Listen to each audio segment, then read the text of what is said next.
As a newly married couple, Charlie and Kathy Panache fell into a trap that ensnares many young couples: buying on credit. We'll get it now, pay for it later, and it'll be okay, and we'll just pay a little bit at a time, and that started the cycle and just spiraled downward. The couple's debt grew until they owed $30,000 on their credit cards. From there, it grew worse.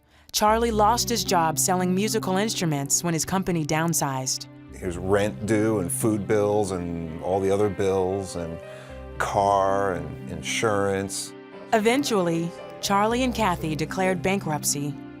The financial stress tore at their marriage. Our whole worlds were falling apart, and we were just spiraling downward and downward and downward and downward and downward. During this time, Charlie learned about tithing from the 700 Club and believed it was time to put those principles to the test. But Kathy, who paid the bills, didn't understand how they could give money they didn't have. It's that kind of thing, Charlie. If we tithe, if we do the full 10%, something's not getting paid. Trying to convince me that there's better things right now that we can put that money to, and once we get out of the ditch, then we'll start giving. Charlie had found a new job as a music instructor, but he realized to save his marriage and get their finances on track, he needed to turn to God. How do I save the relationship that you put together? Money should not be the thing to tear what you put together apart.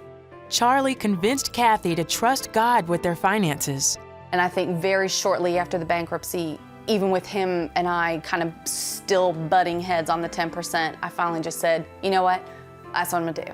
I'm just gonna trust, and I'm gonna do it. And that's it. I'm gonna start it right and do it right this time, and I'm not gonna make the same mistake. Charlie and Kathy were finally in agreement and began to tithe faithfully. And as promised, God blessed their giving. Today, these CBN partners have paid off nearly all their debt. They understand that God's principles of tithing and giving do work. We went into it wholeheartedly, devoted, on the same page as a united front, and it worked.